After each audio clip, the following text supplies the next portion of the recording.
ओम सहना भवतु सहनौ भुनक्तु सह वीर्यं करवावहै तेजस्विनावधीतमस्तु मा विद्विषावहै। ओम शान्तिः शान्तिः शान्तिः। ओम आप्यायन्तु ममाङ्गानि वाक्प्राणश्चक्षुश्रोत्रमथो बलमिन्द्रियाणि च सर्वाणि सर्वं ब्रह्मोपनिषदं माहं ब्रह्म निराकुर्याम् मा ब्रह्म निराकरोत् अनिराकरणमस्त्वनिराकरणं मे अस्तु तदात्मनि निरतेय उपनिषत्सु धर्मास्ते मयि सन्तु ते मयि सन्तु। ओम शान्तिः शान्तिः शान्तिः। हरिः ओम श्री गुरुभ्यो नमः। हरिः ओम। सदाशिवसमारम्भां शङ्कराचार्यमध्यमाम् अस्मदाचार्यपर्यन्तां वन्दे गुरुपरम्परां वन्दे गुरुपरम्पराम्।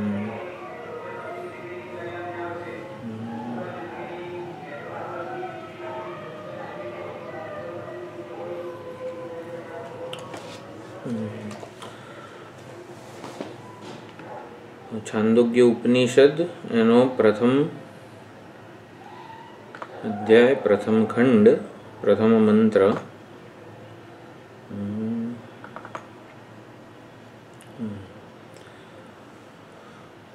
ओमिति एतदक्षरम् उद्गीतमुपासीत। હું મંત્ર બોલી લઉં પહેલા। ओमित्येतदक्षरम् उद्गीतमुपासीत ओमिति ह्युद्गायति तस्योपव्याख्यानम्। ओम ओम इति इति जे छे એટલે ओम एवो अक्षर एतद अक्षरम ओम एवो जे एकाक्षरी जे छे एने उद्गीतम उपासित उद्गीत दृष्टि एना उपर करवानी छे।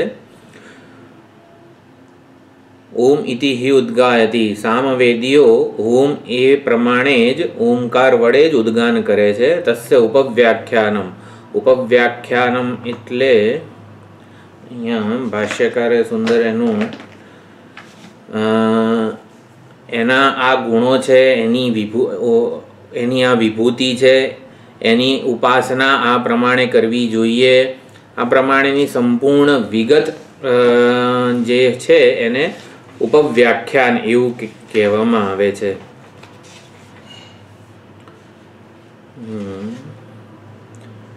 आ प्रमाणे ओमकारनी उद्गीत दृष्टिथी उपासना थाय।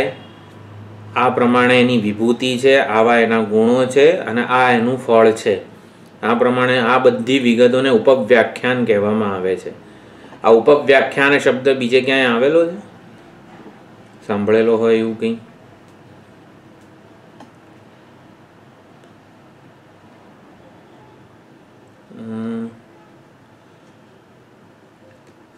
मांडुक्योपनिषदनो पहलो मंत्र जे छे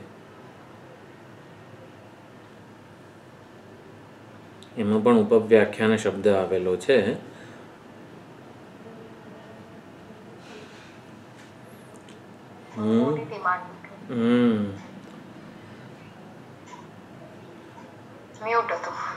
हाँ तस्य उपव्याख्यानं सर्वं भूतं भवत् भविष्यदिति सर्वं ओंकार एव। ए प्रमाणेनो मांडुक्यनो पहलो मंत्र छे। उपव्याख्यान एटले आ प्रमाणे एनी बधी ज विगतो होय आ प्रकारे एनी उपासना थाय। आ एनी विभूतिओ छे गुणो छे अने आ एनी उपासनानुं फळ छे वगैरे प्रकारनुं संपूर्ण विगतो जेमां कहेवामां आवे एने उपव्याख्यान कहेवाय छे। तो पहलो मंत्र जे छे आ ओमिति एतदक्षरम् उद्गीतमुपासीत ओमिति हि उद्गायति तस्य उपव्याख्यानम्। ओंकार जे छे ए साक्ष एटले परमात्माना स्मरण माटेनुं प्रतीक छे, आलंबन छे। अने ओंकार पोते ज परमात्मा छे एटले ओंकार परमात्मानुं स्वरूप छे, परमात्मा ओंकार स्वरूप छे। એટલે આ પ્રમાણે પણ નરેન્દ્રપુરી અને આનંદગીરી બંને જે ટીકાઓમાં આ પ્રમાણેનું જ પ્રતિપાદન થયેલું છે। ઓમકાર એ પરમાત્માનું વહાલું નામ છે. ઓમકાર જ્યારે બોલીએ આપણે, ઓમકારનું ઉચ્ચારણ થાય ત્યારે પરમાત્મા પ્રસન્ન થાય છે. પરમાત્માનું અત્યંત પ્રિય એવું નામ છે. ઓમકાર એ પરમાત્માનું નામ છે. ઓમકાર એ પરમાત્માના સ્મરણ કે ઉપાસના માટેનું પ્રતીક છે અને ઓમકાર એ પરમાત્માનું સ્વરૂપ પણ છે. પરમાત્મા કેવા છે આપણે જાણવું હોય તો ઓમકારને જાણી લઈએ તો પણ પરમાત્માને જાણી લીધું કહેવાય. આ પ્રમાણે ઓમકાર પરમાત્માનું નામ છે, પરમાત્માના સ્મરણ કે ઉપાસના માટેનું પ્રતીક છે અને પરમાત્માના સ્વરૂપ, નામ, પ્રતીક અને સ્વરૂપ પણ છે. આ ઓમકારમાં ઉદ્ગીત દ્રષ્ટિ કરવાની છે. ઉદ્ગીત એટલે કંઈક અત્યંત ઉત્કૃષ્ટ વસ્તુ, જેને આમ જેમ કે 10મો વિભૂતિ યોગ છે ભગવદ્ ગીતામાં, એમાં કેવું છે, શ્રોતસામસ્મિ જાહ્નવી વગેરે જે અત્યંત એક્ઝોલ્ટેડ જેને કહેવામાં આવે છે, એટલે કે અત્યંત પ્રશંસનીય ઉત્કૃષ્ટ વસ્તુને આપણે ઉદ્ગીત કહી શકીએ.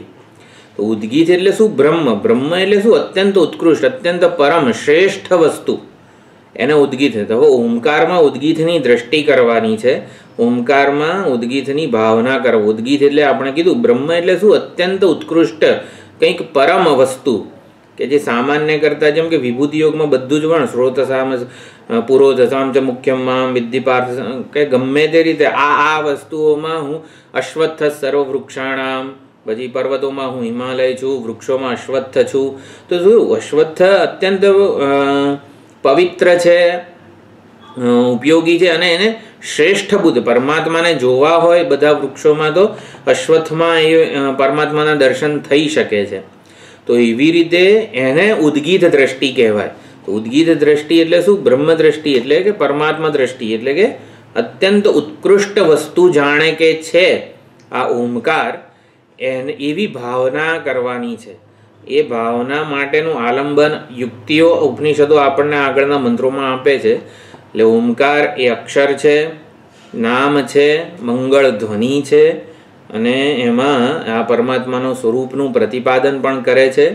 આટલી બધી વિચારણા છે આમાં. તો સૌથી નિર્દિષ્ટ અભિધાનમ, ઓમકાર એ પરમાત્માનું સૌથી નજીકનું, સૌથી પ્રિય નામ છે, વહાલું નામ છે. એટલે ઓમકારના ઉચ્ચારણથી પરમાત્મા સૌથી વધારે જલ્દી પ્રસન્ન થાય છે. એટલે નામના ઉચ્ચારણથી, નામના સ્મરણથી, નામના અનુસંધાનથી નામી પ્રસન્ન થાય છે, નામી નજીક આવે છે આપણી. એટલે ઉપાસનાનું શ્રેષ્ઠ આલંબન છે. હવે ઓમ ઇતિ ઉદ્ગાયતિ, ઉદ્ગાન કરે છે સામવેદીઓ. એટલે ઋગ્વેદના જે મંત્રો છે, ઋચાઓ જેને કહેવામાં આવે છે, એ ઋચાઓને જ્યારે સામવેદી ગેય બનાવે છે, ગાય, ત્યારે આ એમાં સૌથી ઊંચેનો જે સ્વર છે એને ઉદ્ગીત કહેવામાં આવે છે. સામવેદીઓ યજ્ઞમાં જે ગાન કરતા હોય, જેમાં કેવું ઉતાર ચઢાવ વગેરે ઘણું બધું આવતું હોય છે, આપણે સામગાન સાંભળેલું હોય, તો એમાં સૌથી ઊંચો સ્વર આ ઉદ્ગીત છે. એટલે આ પ્રમાણે હવે આ મંત્ર છે એ કઈ રીતે ઓમકારમાં ઉદ્ગીત દ્રષ્ટિ, ઓમકારમાં પરમાત્માની કે અત્યંત ઉત્કૃષ્ટ વસ્તુની દ્રષ્ટિ કઈ રીતે કરાય, એના માટે ઉપનિષદ આગળ કહે છે.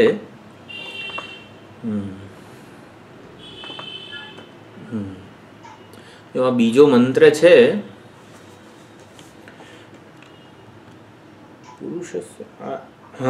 બરોબર, એશામ ભૂતાનામ પૃથ્વી રસઃ. આપણને અત્યારે શું દેખાય છે? સમગ્ર ચરાચર જગત દેખાય છે. એ બધામાં સૌથી વધુ ઉત્કૃષ્ટ ઓમકાર છે. એ પ્રમાણે આપણે વિચારવાનું છે. તો અહીંયા આ પ્રમાણેની એક વૈદિક શ્રૌત આલંબન આપવામાં આવે છે કે કઈ રીતે ઓમકારમાં ઉત્કૃષ્ટ વસ્તુના દર્શન થઈ શકે.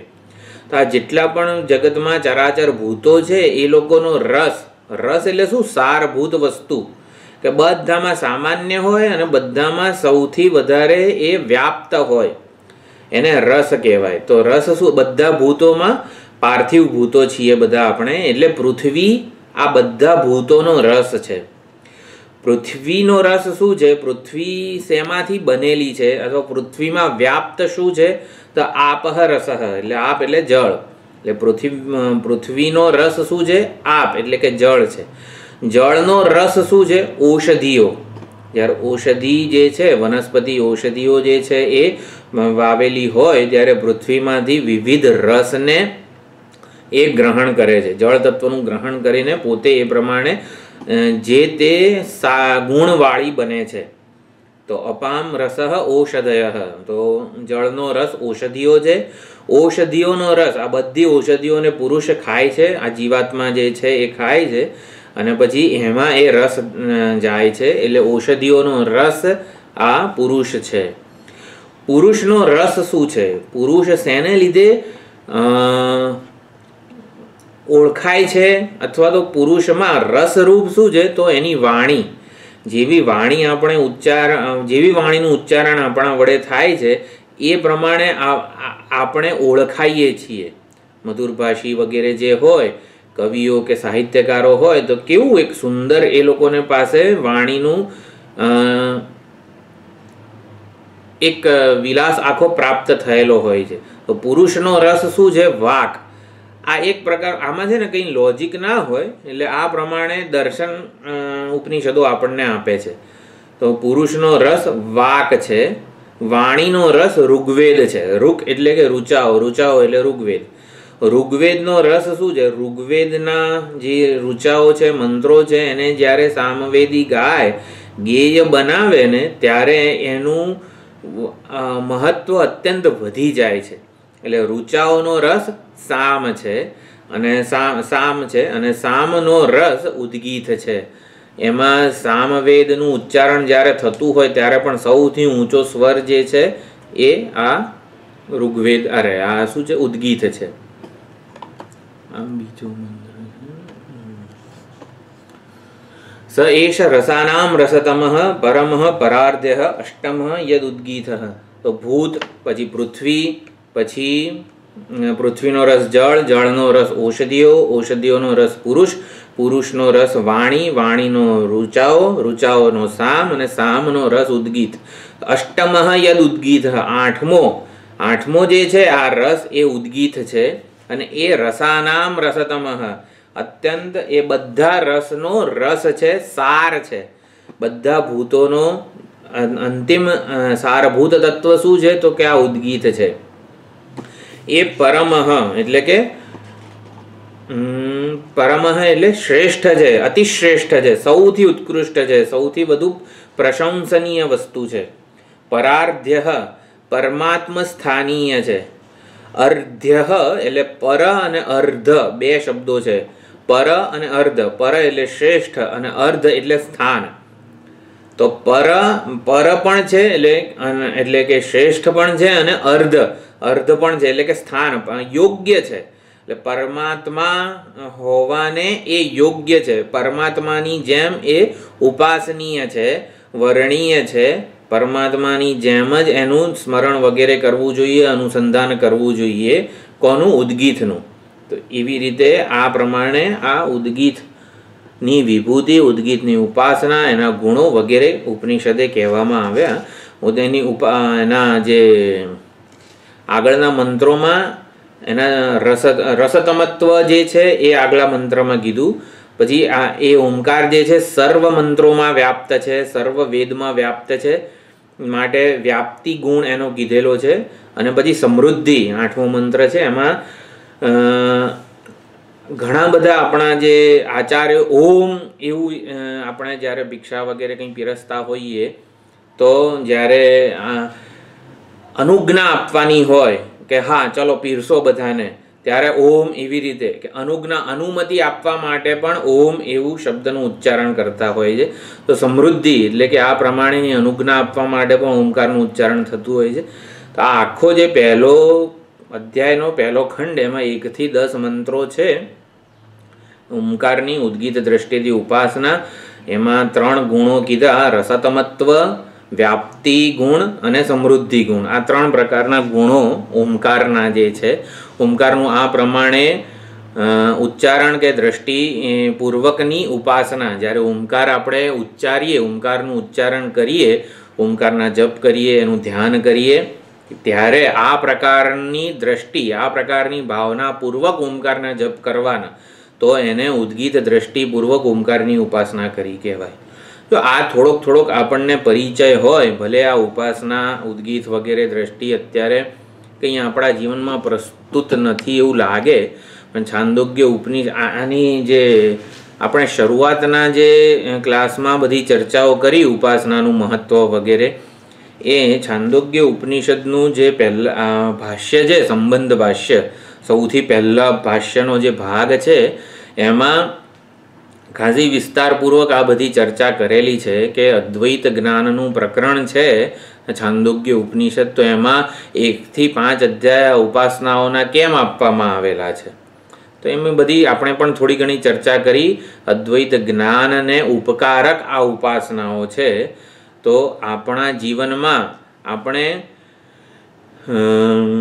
આપણું જે સ્વાભાવિક ચિંતન, સ્વાભાવિક કર્મ થતું રહે છે, એને આપણે શાસ્ત્રોક્ત ચિંતન અને શાસ્ત્રોક્ત કર્મ, શાસ્ત્રના આલંબન પૂર્વકનો આપણો સંપૂર્ણ વ્યવહાર બને, વાક વ્યવહાર અને શારીરિક, માનસિક અને વાચિક બધો વ્યવહાર શાસ્ત્ર પ્રમાણેનો થાય, એ પ્રમાણેનું આ અહીંયા માર્ગદર્શન આપણે લેવાનું છે.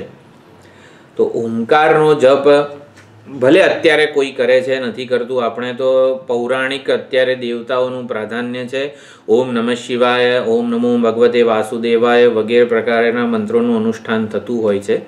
પણ તો આમાં જ્યારે ઓમકારનું ઉચ્ચારણ કરતા હતા પહેલાંના જમાનામાં, ત્યારે ઓમકારમાં પ્રાણ દ્રષ્ટિથી, ઓમકારમાં બ્રહ્મ દ્રષ્ટિથી, પરમાત્માની દ્રષ્ટિથી, ઉદ્ગીતની દ્રષ્ટિથી એનું ઉચ્ચારણ થતું હતું.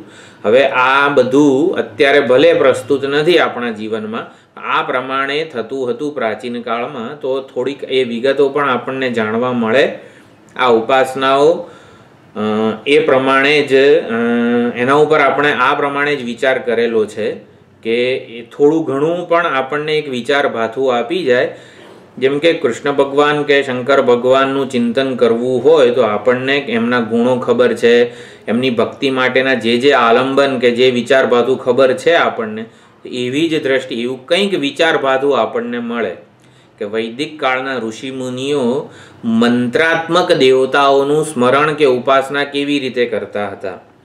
જો આજે ભાગવત વગેરે ગ્રંથો ના હોય તો કૃષ્ણ ભગવાનની ભક્તિ કરવી હોય તો શક્ય નથી, કારણ કે એમણે જ ભગવાનના ગુણોનું, લીલાઓનું વગેરે ગાન કરેલું છે.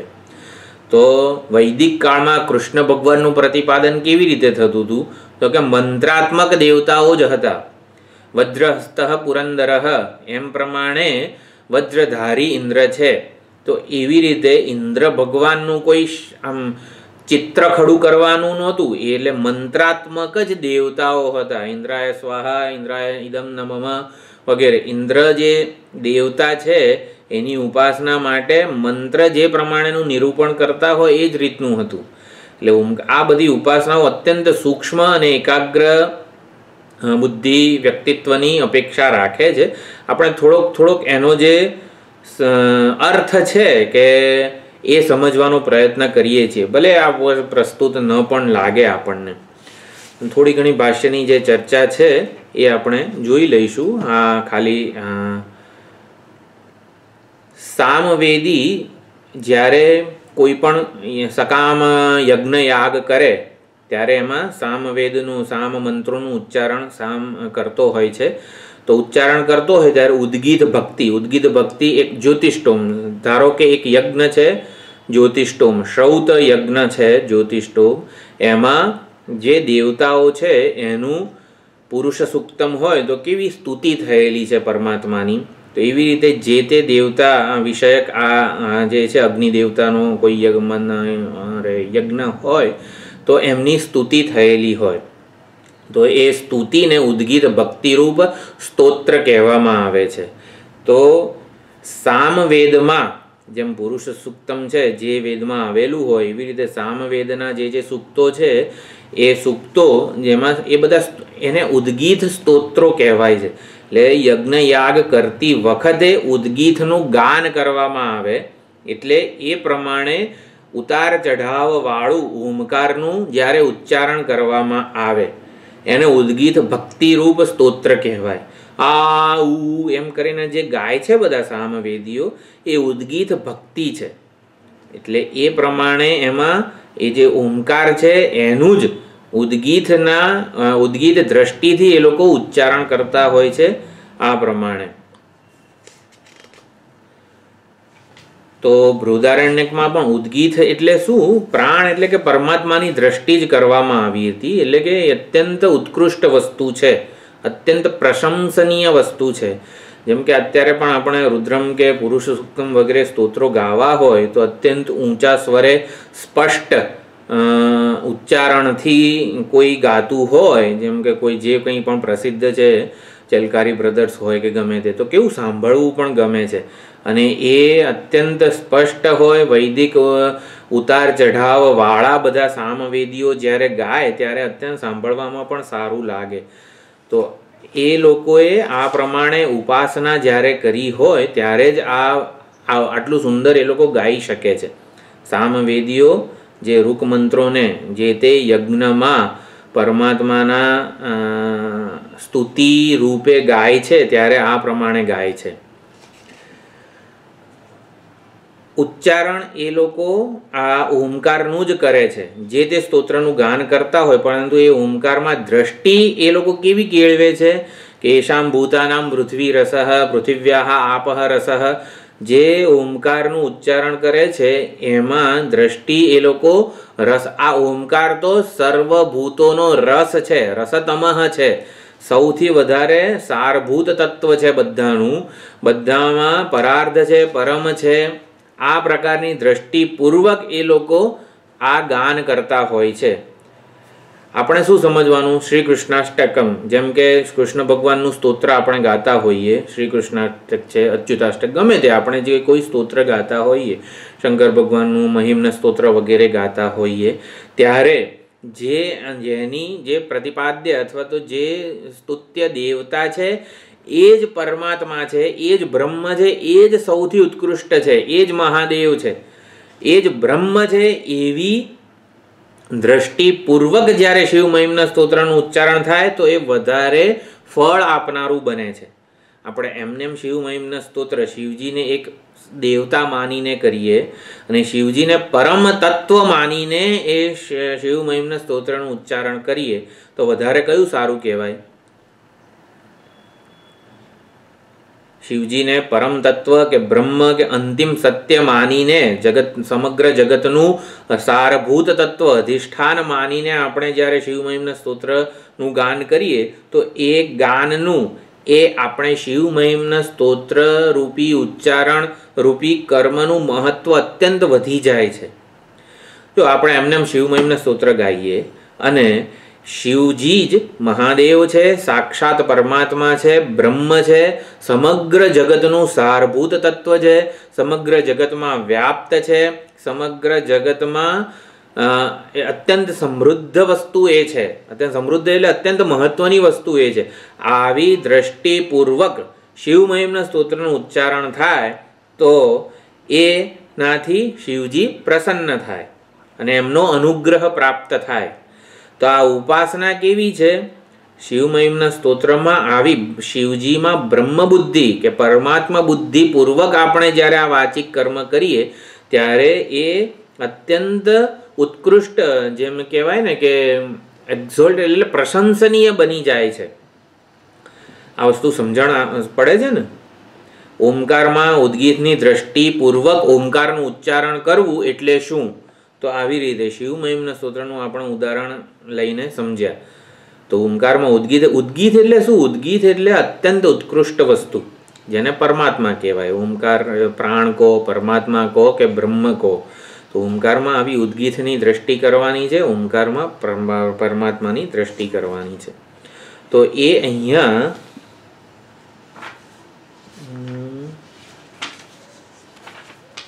10મા મંત્રમાં કહેવામાં આવ્યું છે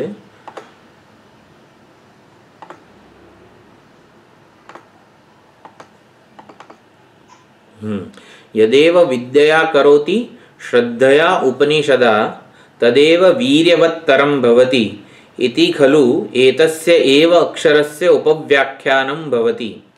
જો આ 10મો મંત્ર છે, આ જે છે વાક્ય એ ઘણી વખત ભાષ્યમાં કોટ થતું હોય છે. યદેવ વિદ્યયા કરોતિ શ્રદ્ધયા ઉપનિષદા તદેવ વીર્યવત્તરમ ભવતિ. શિવ મહિમના સ્તોત્ર વાળું ઉદાહરણ જે છે એ પ્રમાણે યદેવ વિદ્યયા કરોતિ, વિદ્યયા એટલે શિવજીના મહાત્મ્ય જ્ઞાનપૂર્વક, શિવજીના મહાત્મ્ય જ્ઞાન એટલે શિવજી વૈરાગ્યની મૂર્તિ છે, આત્મ સ્વરૂપમાં સમાધિસ્થ છે, સ્વાત્મા રામ છે, એટલે કે પૂર્ણતાના જ્ઞાનમાં આપ્તકામ આત્મકામ શિવજીને સ્વાર્થપૂર્ણ અભિમાનપૂર્ણ કોઈ જ ઈચ્છા નથી. એટલે પૂરેપૂરા એ પરોપકારાર્થે જ જીવન જીવે છે. એમ કે શિવ મહિમના સ્તોત્રમાં બધી લીલાઓનું પણ વર્ણન છે. જે હળાહળ ઝેર નીકળ્યું એ પણ પી ગયા, માત્ર ને માત્ર સમષ્ટિનું કલ્યાણ જ એમણે કરવું હતું. શિવજીનું સમગ્ર જીવન પરોપકારાર્થે જ છે, એમણે પોતાના માટે કશું જ રાખ્યું નથી. આ બધું જે છે એને વિદ્યયા કહેવાય. વિદ્યયા એટલે અહીંયા જ્ઞાન, જ્ઞાન એટલે શું? મહાત્મ્ય જ્ઞાન.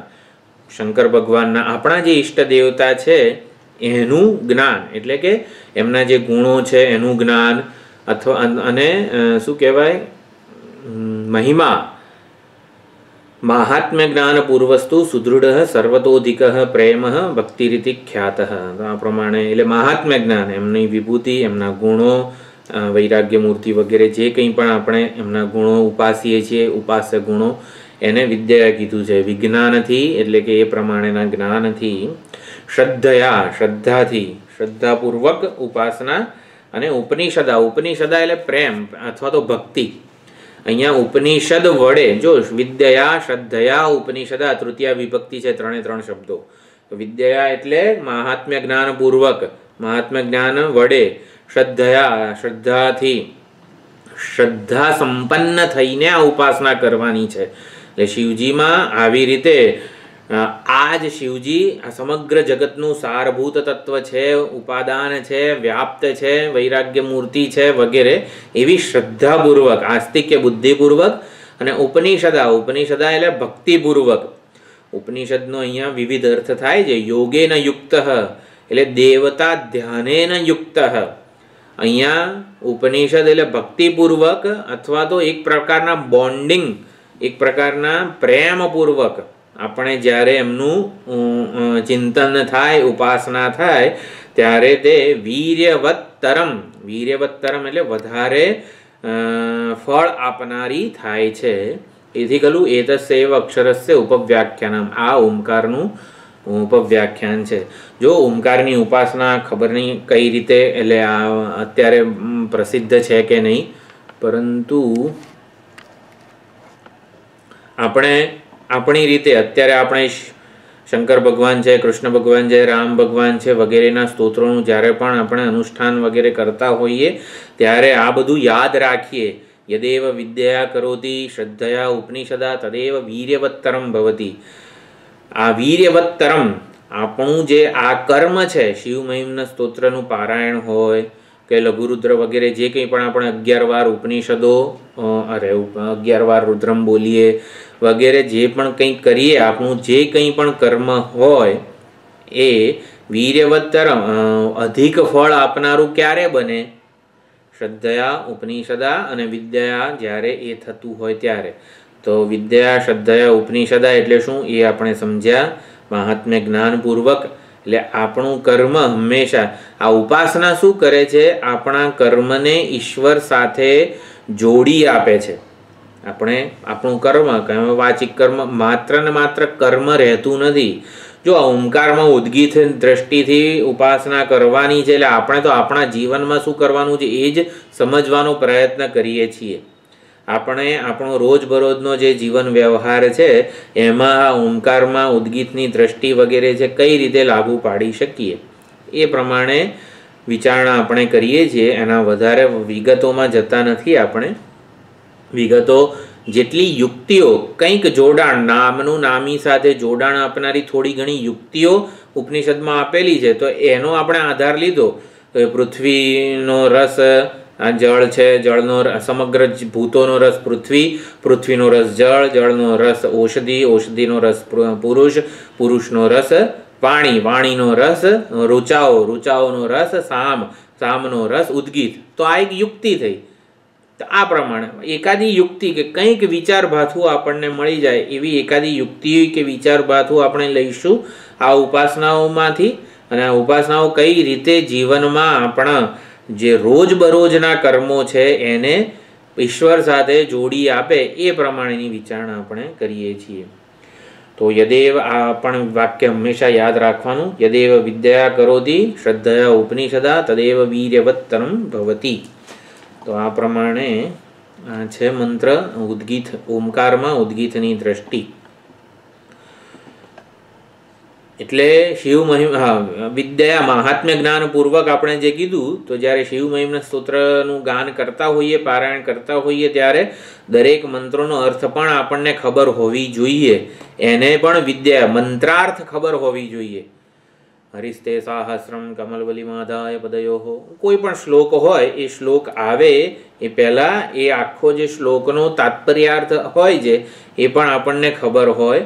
શ્રદ્ધયા એટલે શ્રદ્ધાપૂર્વક, ઉપનિષદા એટલે ઉપાસના ભક્તિપૂર્વક, દેવતા ધ્યાનેન યુક્ત સન એટલે એ પ્રમાણે એ જે દેવતા હોય આપણા ઈષ્ટ દેવતા એમના ધ્યાનપૂર્વકનું જ્યારે કરીએ ત્યારે અવિદ્વત કર્મણ અધિક ફલમ. વીર્યવત્તરમ એટલે તરમ, તરફ જે કમ્પેરેટિવ ડિગ્રી વાપરેલી છે. એટલે જે અવિદ્વાન, અવિદ્વાન એટલે જે આ પ્રકારની ઉપાસના વગર માત્ર શિવ મહિમના સૂત્રનું પારાયણ કરતો હોય એના કરતાં આ વિદ્વાનને વધારે ફળ મળે છે. આ વધારે ફળ મળે છે એટલે શું? આપણે વીર્યવત્તરમ ભવતી, જો આ પ્રમાણેની ઉપાસના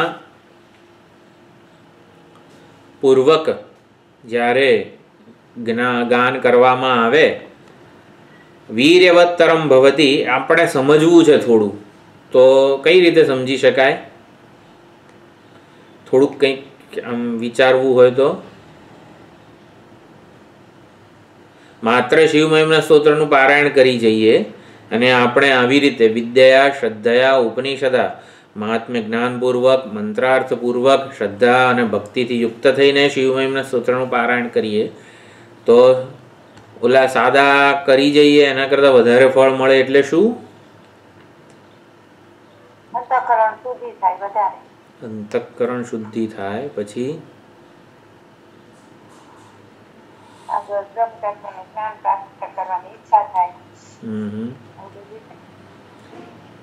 એ બધું કોને લીધે થાય?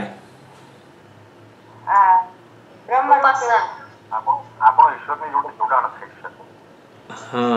જોડાણ થાય છે એટલે ઈશ્વરીય ગુણોનો આપણામાં આવિર્ભાવ થાય.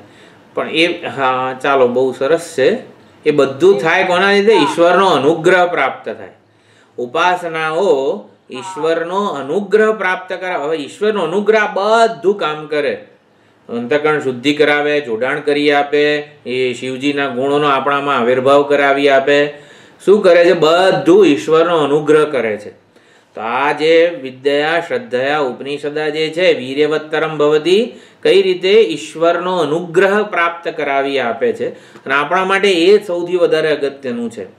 જો ઓમકારમાં ઉદ્ગીત દ્રષ્ટિ ખબર નહીં હવે આપણે કરીએ છીએ કે નહીં, કે કરી શકીશું કે નહીં. આપણે જે અત્યારે કરી રહ્યા છીએ ને એમાં જ આ ઉપનિષદનું વિચાર ભાથું આપણે એપ્લાય કરવાનું છે. આપણે જાણીએ જ છીએ પરંતુ થોડીક યુક્તિ કે કંઈક નવી વિચારણા આપણને પ્રાપ્ત થાય છે આ ઉપાસનાઓથી. તો એ આપણે જોવાનું છે. ઉદ્ગીત એટલે શું? હાઈ પીચમાં ગવાયેલો ઓમકાર. સામવેદી જ્યારે કોઈ પણ આવી રીતે સ્તોત્ર વગેરે ગાતો હોય ત્યારે Shekharbhai, can you explain what is ઉદ્ગીત?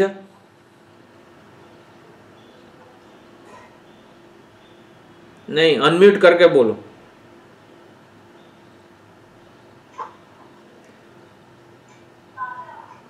એ સામવેદનું ગાન કરે છે એટલા માટે, સામવેદ શીખ્યા છે એટલે હું કહું છું. अभी अनम्यूट नहीं हुआ है शेखर भाई, आस्क टू अनम्यूट. चलो वांधो नहीं, પછી अनम्यूट नहीं हुआ है, still you are not unmute. Okay, forget it. ઉદ્ગીત જ્યારે હાઈ પીચમાં ગવાયેલો ઓમકાર હોય એને ઉદ્ગીત કહેવાય. આ પણ એક સરળ અર્થ છે. અને ઉદ્ગીત એટલે શું? બ્રહ્મ. બ્રહ્મ એટલે શું? બ્રહ્મ એટલે અત્યંત ઉત્કૃષ્ટ, શ્રેષ્ઠ. જેમ પરમઃ પરાર્ધ્ય એવું કીધું એમ ઓમકારમાં આ ઉદ્ગીતની દ્રષ્ટિ એટલે ઓમકાર જ મારા માટે પરમાત્મા છે, ઓમકાર જ વર્ણનીય છે, ઉપાસનીય છે, શ્રેષ્ઠ છે, બધાનું રસ છે, ઓમકાર જ સમગ્ર વાક પ્રપંચ છે. એવી રીતે પણ આપણે માંડુક્યમાં પણ જોયેલું છે.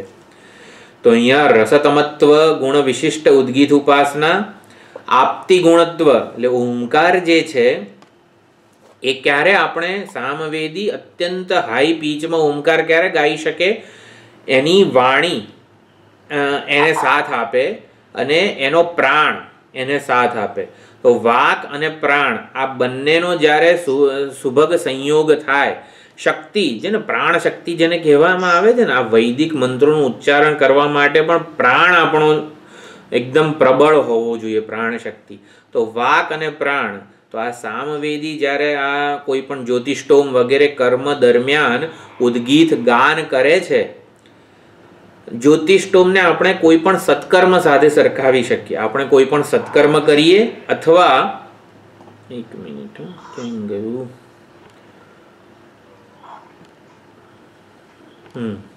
કોઈ પણ સત્કર્મ કરીએ ત્યારે પરમાત્માને ધ્યાનમાં રાખીને, ઈશ્વરાર્પણ બુદ્ધિથી કે પરમાત્માને ધ્યાનમાં રાખીને એ સત્કર્મ થાય તો એનું ઉદ્ગીત ગાન કર્યું કહેવાય. આપણે પણ ઉદ્ગીત ગાન કરીએ છીએ. જ્યારે વિદ્યા શ્રદ્ધયા ઉપનિષદા આપણે જ્યારે કોઈ પણ સત્કર્મ કરીએ છીએ ત્યારે એ જાણે કે ઉદ્ગીતનું ગાન છે, પરમાત્માનું સ્મરણ છે, ભાવપૂર્વકનું, પ્રેમપૂર્વકનું, શ્રદ્ધાપૂર્વકનું સ્મરણ કરીએ છીએ. એ આપણા માટે ઉદ્ગીતનું ગાન છે.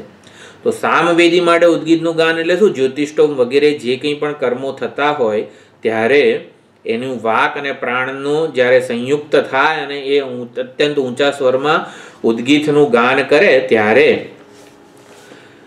વાક અને પ્રાણનો જ્યારે આવી રીતે શાસ્ત્રોક્ત સમન્વય થાય ને ત્યારે એનું એ ઉદ્ગીતનું ગાન એને ઇષ્ટ ફળની પ્રાપ્તિ કરાવનારું રહે છે. તો આ જે ગુણ છે ઓમકારમાં ઉદ્ગીતની દ્રષ્ટિ કરવાથી થયેલું જે કર્મ છે એનું જે ફળ મળે એ આપતી એટલે કે વાક અને પ્રાણનો જ્યારે આવી રીતે સંયોગ થાય ત્યારે ઇષ્ટ ફળની પ્રાપ્તિ થાય છે.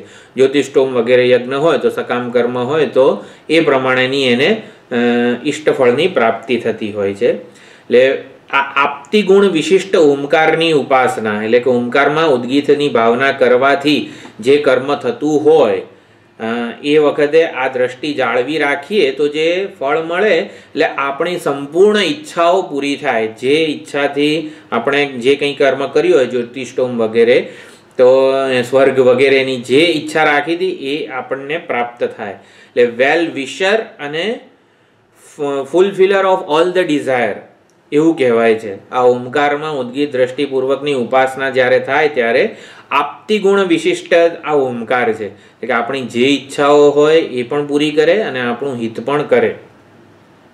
અને સમૃદ્ધિ એટલે મેં કીધું ને ઓમ એવી રીતે અનુજ્ઞા કે અનુમતિ પણ આપતા હોય છે ઘણા વિદ્વાનો.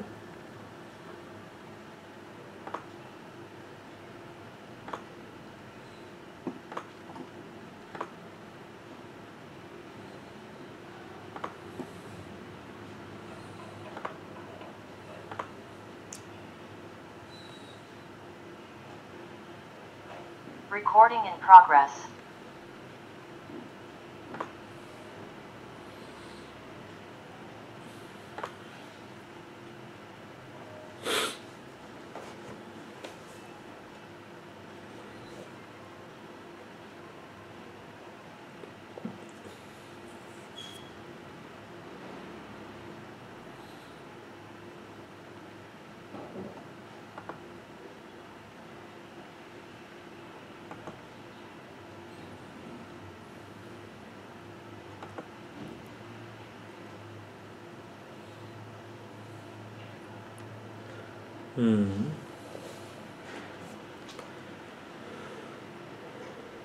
ધર્મ, અર્થ અને કામ આ બધી જે કોઈ પણ ઈચ્છાઓ હોય આપણી એ પૂરી થાય. આપતી ગુણ વિશિષ્ટ ઓમકાર છે એટલા માટે.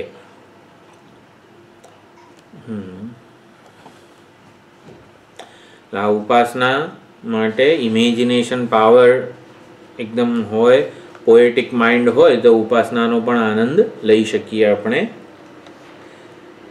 ઈશ્વર માટેનો પ્રેમ આપણામાં આપણો જે કર્મ છે એને કંઈક નવીન કે રસ વાળું બનાવતું હોય છે. ભગવાનના શણગાર કરવાના હોય તો એક જ વસ્તુ છે, એક જ વાઘા અને શણગાર ને બધું છે, છતાં પણ દરેક વખતે આપણને લાગે કે ભગવાન સજી ધજી જાય પછી કેવો સુંદર પ્રસન્ન દેખાય આપણને દરેક વખતે. કેમ એવું હોય છે?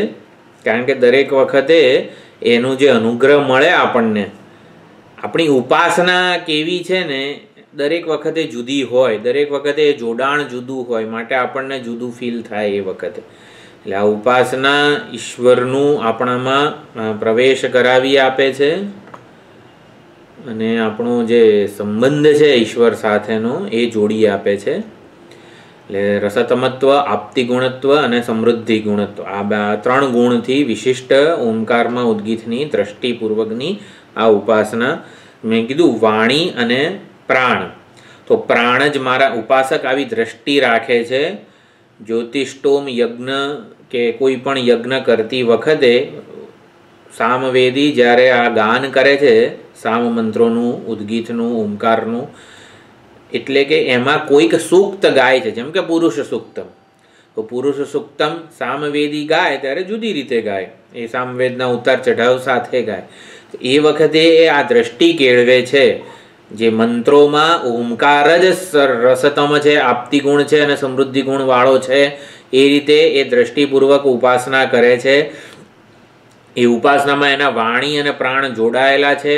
તો વાણી જ મારી માતા છે અને પ્રાણ જ મારા પિતા છે. એ પૂર્વક માતા અને પિતા, વાણી મારી માતા છે અને પ્રાણ મારા પિતા છે. સામર્થ્ય જે છે પ્રાણનું અને વાણી મારી માતા છે. તો આવી રીતે એ મંત્રોને ગેય બનાવે છે, ઋગ્વેદના મંત્રોને ગેય બનાવીને પછી ગાય છે. તો આ બધા સકામ યજ્ઞયાગ વગેરે જે છે એમાં આ ઉદ્ગીતનો આવી ઉદ્ગીત દ્રષ્ટિ અથવા તો આ જે કર્મ છે એનો આ પ્રમાણે વિનિયોગ થાય છે. તો ઉદ્ગીતનું વાંગમયત્વ, પ્રાણ નિષ્પાદ્યત્વ એનો પણ અહીંયા ઉલ્લેખ કરાયેલો છે 5મા 6ઠા વગેરે મંત્રોમાં. આવી રીતે વાણી અને પ્રાણના સંયોગથી, એટલે વાણીમાં માતા, પ્રાણમાં પિતા વગેરે દ્રષ્ટિ કેળવીને જે આ ઉપાસના પૂર્વક કર્મ થાય ત્યારે ઈષ્ટ ફળની પ્રાપ્તિ થાય છે.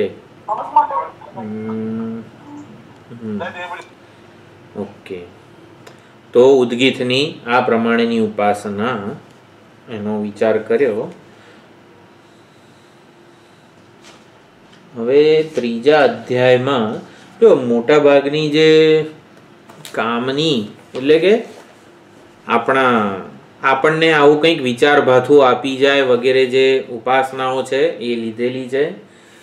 જાનશ્રુતિ, પૌત્રાયણ, રૈક્વ વગેરે જે બધું એ એટલે બધા સત્યકામ, જાબાલ, ઉપકોશલ વગેરે ઘણા બધા પ્રસંગો છે. એ આપણે વૈશ્વાનર વિદ્યા, પ્રાણ વિદ્યા એ બધી આપણે લીધેલી છે. તો હવે આવે છે બીજા અધ્યાયનો 23મો ખંડ. એની મેં PDF નથી બનાવેલી, ચાલો હું પછી શેર કરી લઈશ ગ્રુપમાં. હું અત્યારે મંત્ર બોલું છું. ધર્મના 3 સ્કંદ અને એ પ્રમાણે આખી ઉપાસના આવેલી છે. એટલે આમાં તો આપણને થોડુંક ઉપાસના જેવું કંઈ નથી, પણ એક પ્રકારનો જુદું વિઝન આપણને પ્રાપ્ત થાય છે 4 આશ્રમ બાબતે: બ્રહ્મચર્યાશ્રમ, ગૃહસ્થાશ્રમ, વાનપ્રસ્થાશ્રમ અને સંન્યાસાશ્રમ.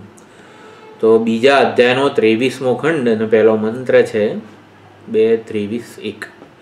ત્રયો ધર્મસ્કંધાઃ યજ્ઞોધ્યયનમ દાનમિતિ પ્રથમઃ તપ એવ દ્વિતીયઃ બ્રહ્મચારી આચાર્યકુલવાસી તૃતીયઃ અત્યંતમ આત્માનમ આચાર્યકુલે અવસાદયન સર્વે તે પુણ્યલોકા ભવંતી બ્રહ્મ સંસ્થઃ અમૃતત્વમેતિ. આ પ્રમાણેનો મંત્ર છે. ત્રયો ધર્મસ્કંધાઃ, ધર્મના 3 સ્કંધ છે. સ્કંધ છે એટલે એના આધારે ધર્મ ઉભેલો છે. 3 ધર્મના 3 સ્કંધ છે. કયા કયા? તો પ્રથમ, દ્વિતીય, તૃતીય. તો યજ્ઞ, અધ્યયન, દાન એ કોણ કરે છે? ગૃહસ્થ કરે છે. ગૃહસ્થાશ્રમ એક સ્કંધ છે. તપ એવ દ્વિતીય, તપ કોણ કરે છે? વાનપ્રસ્થી. તો વાનપ્રસ્થાશ્રમ જે છે એ એક બીજો સ્કંદ છે. ને બ્રહ્મચારી આચાર્ય કુલવાસી તૃતીય, જે બ્રહ્મચર્યાશ્રમ છે એ પણ આ ત્રણે ત્રણના જે ધર્મો છે એની અહીંયા વાત કરવામાં આવી છે. બ્રહ્મચારી જે છે એનું લખે છે અહીંયા આચાર્ય કુલવાસી. ભાષ્યમાં ઘણી ચર્ચા છે. અહીંયા બ્રહ્મચારી 2 પ્રકારના હોય, ઉપકુર્વાણ બ્રહ્મચારી અને નૈષ્ઠિક બ્રહ્મચારી. ઉપકુર્વાણ બ્રહ્મચારી અહીં એટલે શું કે આચાર્ય કુળમાં રહે, વિદ્યા ગ્રહણ કરે અને પછી આચાર્ય સમાવર્તન વિધિ વગેરે થાય ત્યારે એ પછી જાય અને ગૃહસ્થાશ્રમમાં પ્રવેશ કરે. એટલે જે 12 વર્ષ કે ત્યાં સુધી એ બ્રહ્મચારી આ ગુરુકુળમાં જ રહે, ગુરુ સેવા કરે, વિદ્યા ગ્રહણ કરે, બધું જ ગુરુ પાસે રહીને બધું કરે. પણ નૈષ્ઠિક બ્રહ્મચારીનું અહીંયા ગ્રહણ થયેલું છે. ત્રયો ધર્મ સ્કંધામાં જે બ્રહ્મચર્યાશ્રમના સ્કંદની ચર્ચા છે એમાં નૈષ્ઠિક બ્રહ્મચારીનું અહીંયા વિશેષણ શ્રુતિ પોતે આપે છે. એ ઉપકુર્વાણ બ્રહ્મચારી કરતાં જુદો એને તારવે છે. અત્યંતમ આત્માનમ આચાર્ય કુલે અવસાદયન. આચાર્ય કુલે એટલે આચાર્ય સમીપે અત્યંતમ આત્માનમ અવસાદયન, અવસાદન પોતાની જાતનું અવસાદન કરી નાખે છે. પોતાનું સ્વતંત્ર કોઈ વ્યક્તિત્વ, આગ્રહ, ઈચ્છા, અપેક્ષા કશું જ રાખતો નથી. પોતે સંપૂર્ણ સર્વસ્વનું સમર્પણ કરી દે છે. આ નૈષ્ઠિક બ્રહ્મચારી છે. નૈષ્ઠિક બ્રહ્મચારી એટલે આજીવન બ્રહ્મચર્ય વ્રત, એટલે કે એ પોતે આચાર્ય પ્રતિ સંપૂર્ણપણે સમર્પિત છે. આચાર્ય જે કહે સેવા વગેરે એમાં એ પ્રવૃત્ત થયેલો રહે છે અને આચાર્ય કુળમાં જ આચાર્ય પરંપરા પ્રમાણે જ એ જીવન જીવે છે.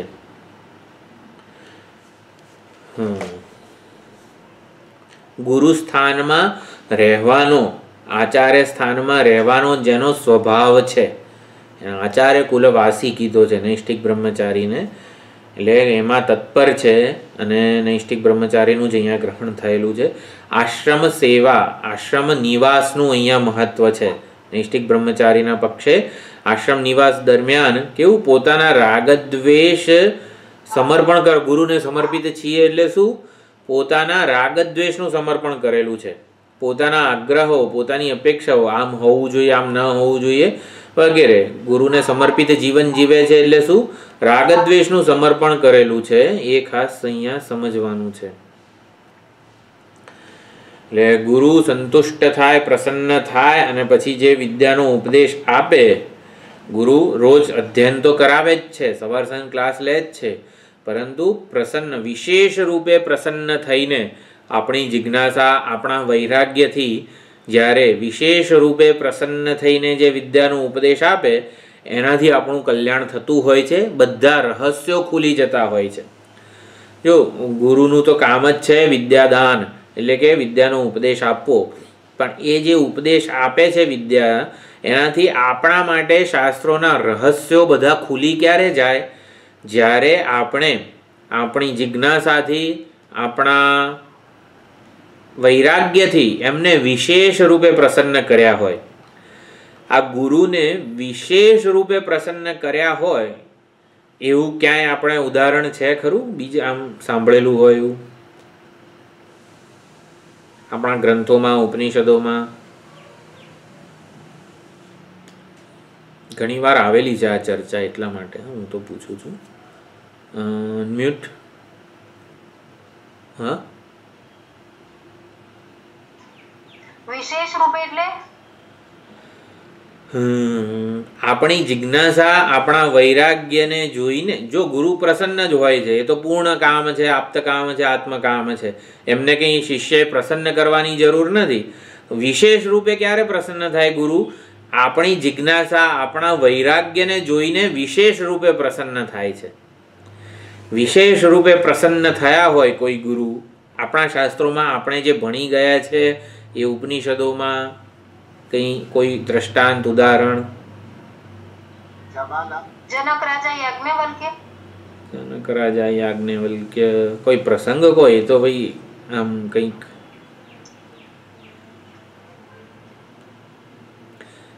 हाँ सत्यकाम जाबाल, सही बात है. એ 1000 ગાયો, અરે થોડી ઘણી ગાયો લઈને ગયો, પછી 1000 થઈ ત્યારે સામેથી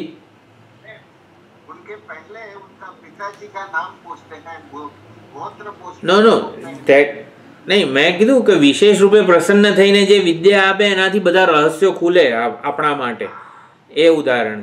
એટલે જ્યારે એ લઈને આવ્યો અને ત્યારે બ્રહ્મવિધિવ સૌમ્ય ભાસી, તું બ્રહ્મ, તને કોઈએ બ્રહ્મનો ઉપદેશ કરેલો છે અને બાકીનો પછી તમારી પાસેથી હું સાંભળવા માંગુ છું, વિશેષ રૂપે પ્રસન્ન થયા હતા. બીજું કોઈ ઉદાહરણ?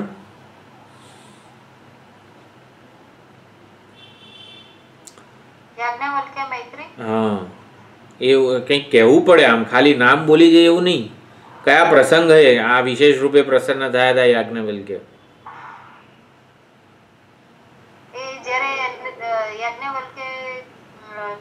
ત્યાગ કરે છે ત્યારે કહે છે કે તમારે જે માંગવું એ માંગો, ત્યારે કહે છે કે મને અમૃત હંમેશા અમર થઈ જાય એવું આપો. અમૃતત્વનું સાધન મને કહો. આપણે મૈત્રેયીએ આ લૌકિક જે બધું એમણે રાજ વગેરે જે ભોગોના સાધનો આપ્યા હતા, સુખ સગવડતાના સાધનો, એનાથી અમરતા મળશે મને એવું પૂછ્યું. તો યાજ્ઞવલ્ક્યે કીધું કે ના ભાઈ, એનાથી કંઈ અમરતા ના મળે. સુખ સગવડ વાળું નહીં, સગવડતા ઉપકરણ વતામ જીવિતમ સ્યાત. સગવડતા વાળા ઘર, રાત રચીલું બધું હોય, સગવડો વાળું તારું જીવન થશે. સુખી થઈશ કે અમરતા તને મળશે ને એવું હું નથી કહેતો. ત્યારે મૈત્રેયે કીધું તો જેનાથી અમરતા મળે ને એ જ્ઞાન મને આપો. ત્યારે યાજ્ઞવલ્ક્ય વિશેષ રૂપે પ્રસન્ન થયા હતા. અને પછી આત્મનસ્તુ કામાય સર્વમ પ્રિયમ ભવતી આખો જે ઉપદેશ છે આખો એ આપેલો હતો. પછી બીજો કંઈ વિશેષ રૂપે ગુરુ પ્રસન્ન થઈને ઉપદેશ આપ્યો હોય એવું કંઈ? નચિકેતા. હા, જો મેં શું કીધું હતું, જો આ મૈત્રેયના કિસ્સામાં એની જિજ્ઞાસા હતી અમૃતત્વના સાધન વિષયક, અને નચિકેતાના કિસ્સામાં વૈરાગ્ય હતો. એના વૈરાગ્યને જોઈને વિશેષ રૂપે પ્રસન્ન થઈને આખું જ્ઞાન આપેલું છે, જેનાથી નચિકેતા માટે, મૈત્રેય માટે બધા રહસ્યો ખુલી જાય. એવું કઈ બીજું?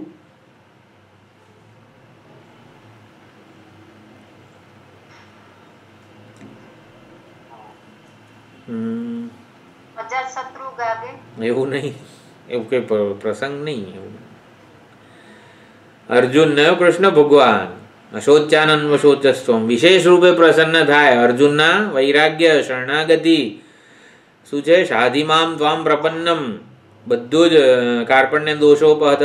કેવું શિષ્ય પોતે સમર્પિત થાય અને એ પ્રમાણે ગુરુ વિશેષ રૂપે પ્રસન્ન થાય અને એનો શોક મુક્ત કરે છે. યસ શેખરભાઈ? समर्पण नहीं करता, बाद में करते हैं. After showing विश्वरूप बात पे he says नमो नमस्तेस्तु सर. के ऊपर ही जाते हैं.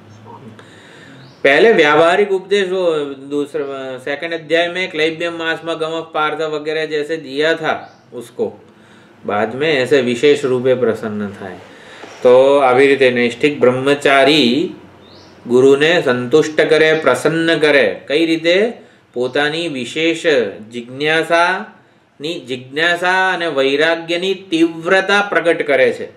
નૈષ્ઠિક બ્રહ્મચારી આચાર્ય કુળમાં રહીને આચાર્ય સેવા દરમિયાન સેવા મહત્વની નથી, એની જિજ્ઞાસા અને વૈરાગ્યની તીવ્રતા એ દર્શાવે છે આચાર્ય નિવાસ દરમિયાન. એ મહત્વનું છે. હા, આચાર્ય સેવાનું શું મહત્વ છે? અહીંયા આ બધી ચર્ચાઓ ભાષ્યમાં છે, બ્રહ્મચર્યાશ્રમના વગેરે. જો આ બધું આમાં ઉપાસના વગેરે તો જે છે, પણ અહીંયા આપણે શું ગ્રહણ કરીએ છીએ, આપણે જે વિચારણા આપણા માટે મહત્વની છે એ જ પ્રકારે કરીએ છીએ. નૈષ્ઠિક બ્રહ્મચારીની બધી થોડી ઘણી ચર્ચા છે. રાગદ્વેષ ક્યારે આપણામાં અનેક જન્મોના આ બધા રાગદ્વેષ ભેગા થયેલા છે, એટલે આપણામાં રહેલા જે આ રાગદ્વેષ દોષો વગેરે જે છે ને, એ આચાર્ય નિવાસ દરમિયાન જ પ્રગટ થતા હોય છે કે આપણામાં શું શું બધી અશુદ્ધિઓ ભરેલી છે. એ અશુદ્ધિઓ જેમ પાણી ડહોળાય તો નીચે રહેલી બધી અશુદ્ધિઓ અને ડોળ બધું ઉપર આવે, ડહોળાય ને ત્યારે ખબર પડે કે આટલો કચરો છે, પછી એને સાફ કરીએ. એટલે રાગદ્વેષને તપાસીને નિવૃત્ત કરવાનો અવસર મને મળેલો છે. આ ગુરુ સેવા એટલે ગુરુની સેવા કરવી, આચાર્ય સેવા વગેરે એવું નથી. મારા રાગદ્વેષને નિવૃત્ત કરવાનો અવસર મને મળેલો છે. આવી દ્રષ્ટિ છે એની. એટલે અંતઃકરણ ડોળીને સર્વ અશુદ્ધિઓને ઓળખે અને એને બાળવાનો, એને શુદ્ધ કરવાનો એ પ્રયત્ન કરે છે. અજ્ઞાન કલ્પિત વ્યક્તિત્વને એ આવી રીતે, જેને હું આ બધા રાગદ્વેષથી માંડીને જેટલાય આગ્રહો, અપેક્ષાઓ વગેરે જે છે બધું એ હું વિશેના નિર્ણય ઉપર ટકેલા છે. હું આ એક શરીર ઇન્દ્રિય મન બુદ્ધિ રૂપી ઉપાધિ છું, આ હું દેહ છું વગેરે એ નિર્ણય ઉપર એને આ બધું વળગેલું છે. તો એ વ્યક્તિત્વથી છૂટવાની ઈચ્છા છે. બસ આ દેહરૂપી મારી જે ઓળખ છે, આ ઉપાધિ રૂપે જે મારી ઓળખ છે, એનાથી મારે મુક્ત થવાની ઈચ્છા છે. કારણ કે એ ઉપાધિમાં જ્યાં સુધી અહમભાવ છે ત્યાં સુધી આ બધું રહેવાનું જ છે. તો આવી રીતે ઉપાધિ કલ્પિત પોતાની ઓળખને છોડવાનો તૈયાર છે. ઉપાધિ કલ્પિત ઓળખ માટે જ એને વૈરાગ્ય જન્મેલો છે. વ્યક્તિત્વ, આગ્રહ, ટેવ, સંસ્કાર, સ્વભાવ આ બધું છોડવાનું, બધાનો સંન્યાસ કરવા માટે તત્પર છે. તો બ્રહ્મચારી આચાર્ય કુલવાસી તૃતીય અત્યંતમ આત્માનમ આચાર્ય કુલે અવસાદયન. તો આટલો એક શબ્દ બ્રહ્મચર્ય આશ્રમ માટે. અહીંયા 3 ધર્મસ્કંદ. ધર્મ એટલે શું? અહીંયા right way of living life, જીવન જીવવાનું સાચો, સુંદર અને સંવાદિત જીવન પદ્ધતિને અહીંયા ધર્મ કીધેલો છે. તો કઈ રીતે ધર્મનો શરૂઆતમાં અર્થ આવી રીતે હોય, આપણે આપણા કર્તવ્યોનું નિસ્વાર્થ ભાવે, યસ ક્યાં art of living, right way of living, હા right way of living life. તો બ્રહ્મચર્ય માટે શું ધર્મની વ્યાખ્યા છે એ આપણે જોયું. એટલે એવી રીતે ધર્મમય જીવન જીવવાથી આંતરિક પ્રસન્નતા, આંતરિક સંતોષ, આંતરિક સ્વતંત્રતા મેળવવાની છે. મેઇનલી તો મેચ્યોરિટી કે પરિપક્વતા જે છે એ શું છે? સ્વતંત્ર બનતા જઈએ. ધર્મમય જીવન જીવીએ એટલે શું કરવાનું છે? આપણે તો આપણા કર્તવ્યોનું પાલન કરવાનું છે. આપણી જે જવાબદારીઓ છે, આપણી ભૂમિકા છે, એનું આપણે પાલન કરવાનું છે ઈશ્વરાર્પણ બુદ્ધિથી વગેરે. તો રાઈટ વે ઓફ લિવિંગ એટલે કર્તવ્યનું અનુષ્ઠાન કરવાની સાચી વેદોક્ત પદ્ધતિથી આપણે જ્યારે કરીએ તો શું થાય? જો આ રાગદ્વેષ વગેરે દૂર થાય તો બધું આપણને ખબર જ છે. હકીકતમાં વેદો શા માટે આપણને ધર્મનો ઉપદેશ આપે છે? મોક્ષ માટે. એટલે વેદોની દ્રષ્ટિ મોક્ષ એટલે કે પૂર્ણતા કે સ્વતંત્રતા તરફ છે. વેદો આપણને ચલો ગાયત્રી મંત્રનું અનુષ્ઠાન કરો એવો આપણને, હું બ્રહ્મચારી છું માટે સંધ્યાવંદન, ગાયત્રી મંત્ર વગેરેનું આલંબન મને વેદો આપે છે. તો એ જ્યારે આપે છે ત્યારે તારે આખી જિંદગી આ જ કરવાનું છે એવું નથી. એમની દ્રષ્ટિ તો મોક્ષ કે સ્વતંત્રતા તરફ છે.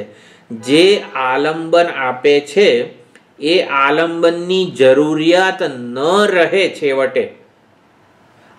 કર્મ કે જવાબદારી, કર્તવ્યો આપે છે જ્યારે વેદો બ્રહ્મચારીને, ગૃહસ્થને કે વાનપ્રસ્થને, ત્યારે એ કર્તવ્યોની જવાબદારી, કર્તવ્યો કે જવાબદારીઓની જરૂરિયાત ન રહે એ અંતિમ દ્રષ્ટિ છે વેદોની. એટલે એના ઉપર આને આંતરિક સ્વતંત્રતા કહેવાય. જેમ કે અત્યારે મારે સુખી થવું હોય તો ચાલો અમુક વસ્તુઓ મોબાઈલની જરૂર પડે તો વેદો એક પ્રકારનો કંઈક આલંબન, મોબાઈલ રૂપી આલંબન આપણને આપે છે સુખી થવા માટે. પણ એ વખતે વેદો જે આલંબન આપે છે ત્યારે વેદોની દ્રષ્ટિ ક્યાં હોય છે? છેવટે મોબાઈલ રૂપી આલંબનથી એની મોબાઈલ રૂપી આલંબનની જરૂરિયાત ન રહે મને સુખી થવા માટે, એવી રીતે વેદો પ્રિસ્ક્રાઇબ કરે છે ધર્મને. તો વેદોક્ત ધર્મના અનુષ્ઠાન પૂર્વક, એટલે વેદોક્ત ધર્મની સમજ પૂર્વક જ્યારે આપણે કર્તવ્યોનું અનુષ્ઠાન કરીશું ત્યારે કર્તવ્યોમાં બંધાયેલા રહીશું એવું નથી. વેદો આપણને એ કર્તવ્યોથી ઉપર ઉઠાવે છે છેવટે, કે જેથી કર્તવ્ય મારે કંઈક કરવું તો પડે ને. આ ઉપાધિ છે એ કર્મ કરવાના સ્વભાવવાળી છે, કંઈક ને કંઈક તો કરશે જ. પરંતુ જો ધર્મની સમજ પ્રમાણે કરશે ને તો કર્તવ્ય કરવું જ પડે, કંઈક કર્મ કરવું જ પડે ને, એ જરૂરિયાતથી આ ઉપાધિ મુક્ત થશે, એટલે કે હું મુક્ત થઈશ. તો આ વેદોની અંતિમ સમજ છે. કોઈ પણ આલંબન જ્યારે વેદો આપણા આચાર્યો શાસ્ત્રો પકડાવે છે ત્યારે એ આલંબનથી ની જરૂરિયાતથી મુક્ત બનીને રહું ને એ એની અંતિમ દ્રષ્ટિ છે, લક્ષ્ય છે. આને આંતરિક સ્વતંત્રતા કહેવાય, આંતરિક પ્રસન્નતા, આંતરિક સંતોષ કહેવાય. અને એ વેદોનું લક્ષ્ય છે, એને જ મોક્ષ કહેવાય છે, કે હું આંતરિક રીતે સ્વતંત્ર હોઉં, મુક્ત હોઉં, પ્રસન્ન હોઉં, સંતુષ્ટ હોઉં. આને જ મોક્ષ કીધેલો છે. તો મોક્ષને ધ્યાનમાં રાખીને જ એ વેદો આ બધો ઉપદેશ આપતા હોય છે. તો બ્રહ્મચારીની વાત થઈ. હવે ગૃહસ્થ અને વાનપ્રસ્થ. તો યજ્ઞ, દાન અને અધ્યયન એ ગૃહસ્થના ધર્મો છે. એ પાંચે ઋણ જે છે એનાથી એ મુક્ત થાય છે. યજ્ઞદાન, તપ, યજ્ઞ, દાન અને અધ્યયન. તપ તો વાનપ્રસ્થ માટે છે. યજ્ઞ, દાન અને અધ્યયન એ સ્વધર્મ અનુષ્ઠાનની તક આ ગૃહસ્થને મળે છે અને એ તકથી એ ઉપકૃત થાય છે. એટલે કે આ તક મને મળેલી છે જેથી હું મારો વિકાસ કરી શકું. જેને કહેવાય ને કે ગૃહસ્થ જીવન એ ગ્રોઈંગ, એટલે એજિંગ વર્સિસ ગ્રોઈંગ એવું પૂજ્ય સ્વામીજીનું પુસ્તક છે. તો એમાં લખેલું છે કે તમે આ ધર્મમય જીવન જીવો ત્યારે you will grow, otherwise you will age. તમે જો ધર્મમય જીવન નહીં જીવો તો તમે માત્ર ઘરડા થશો. અને તમે આવી રીતે ધર્મમય જીવન જીવશો, યુ વિલ ગ્રો, તમારો આધ્યાત્મિક વિકાસ થશે, તમે તમારો ઉદ્ધાર કરવાની દિશામાં આગળ વધશો. એજિંગ વર્સિસ ગ્રોઈંગ બહુ સુંદર પુસ્તક છે. એ પણ મેચ્યોર બનાવે છે, આપણને આંતરિક રીતે વિકાસ કરવાની તક આપે છે, સંસારની પરીક્ષા કરવાની તક આપે છે. આ યજ્ઞ, દાન, અધ્યયન જેને ગૃહસ્થનો ધર્મ કહેવામાં આવ્યો, ગૃહસ્થના ધર્મ એને કર્તવ્યો એવી રીતે કરવાના જેથી કર્તવ્યોને છોડવાની સ્વતંત્રતા મળે. અત્યારે જે કર્તવ્યો સાથે આપણે બંધાયેલા છીએ, જેમ કે કોઈ પણ આપણું કર્તવ્ય હોય, જે કંઈ પણ આપણું પ્રદાન આપણે કરી રહ્યા છીએ, એ છે શેના માટે? એ કર્તવ્યોને છોડવાની સ્વતંત્રતા આપણે કેળવી શકીએ ને એના માટે છે.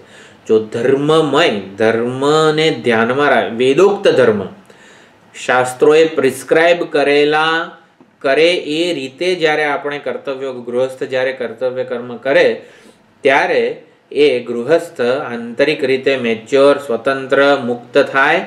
એટલે કર્તવ્યોને છોડવાની સ્વતંત્રતા એને પ્રાપ્ત થાય છે. જો આ બધી ચર્ચાઓ ભાષ્યોમાં બહુ બધે આવે છે કે તમે જો મીમાંસકો હોય તો કે એને તો અગ્નિહોત્ર જીવે ને ત્યાં સુધી કરવાના જ હોય, પોતાનું કર્તવ્ય કર્મ તો કરવાનું જ હોય જીવે ત્યાં સુધી. પછી ઘણી વખત એ બધી ચર્ચાઓ આવતી હોય છે ત્યારે કહે છે ને કે સંન્યાસી છે જે આત્મજ્ઞાન વિદ્વત સંન્યાસી, એને કોઈ કર્મ કરવાની જરૂર નથી. તો સંન્યાસી, વિદ્વત સંન્યાસી, જ્ઞાનનિષ્ઠ સંન્યાસી અગ્નિહોત્ર કર્મ કેમ કરતો નથી? કર્મ ન અગ્નિહોત્ર કર્મ છોડવાની કે અગ્નિહોત્ર કર્મ ન કરવાની સ્વતંત્રતા એણે કેળવેલી છે. એટલી અગ્નિહોત્ર કર્મ કર્યા વગર પણ એ સમષ્ટિ સાથે સંવાદિત રહી શકે છે. એટલે કર્મ એવી રીતે કરવાના જેથી કર્મ છોડવાની સ્વતંત્રતા આપણે કેળવી શકીએ. આ ગૃહસ્થનો ધર્મ છે. તો કર્મ કરવાની જરૂરિયાતથી, જો ગૃહસ્થ શેના માટે, અમુક ઈચ્છાઓ છે, અમુક રાગદ્વેષ છે, એની પૂર્તિ માટે, તો રાગદ્વેષની પૂર્તિ કરવી જોઈએ, પણ શાસ્ત્ર કહે ને એ રીતે કરવી જોઈએ. ઈચ્છાઓની પૂર્તિ કરવી જોઈએ, પરંતુ શાસ્ત્ર જે રીતે પ્રિસ્ક્રાઇબ કરે છે ને એ રીતે કરવી જોઈએ. તો ઈચ્છા પૂર્તિ, રાગદ્વેષની પૂર્તિ કરવા માટે બ્રહ્મચારી જે છે એ ગૃહસ્થાશ્રમમાં પ્રવેશ કરે છે. એ વખતે ગૃહસ્થ જીવન જીવતા જીવતા ઈચ્છા પૂર્તિ કરતા કરતા, રાગદ્વેષની પૂર્તિ કરતા કરતા એ ઈચ્છા તો પૂરી કરવી જ પડશે. એટલે ઈચ્છા પૂર્તિ ન કરવી પડે ને એવી સ્વતંત્રતા એ કેળવતો જાય છે.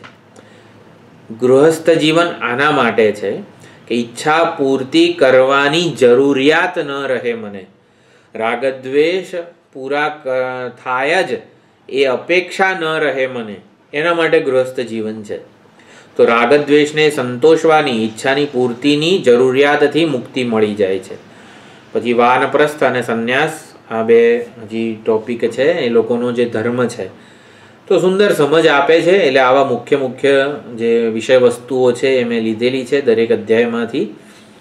આપણે આવતી વખતે વિચારણા આગળ કરીશું. ઓમ પૂર્ણમદઃ પૂર્ણમિદં પૂર્ણાત પૂર્ણમુદચ્યતે પૂર્ણસ્ય પૂર્ણમાદાય પૂર્ણમેવાવશિષ્યતે. ઓમ શાંતિ શાંતિ શાંતિ. હરિ ઓમ. શ્રી ગુરુભ્યો નમઃ. હરિ ઓમ.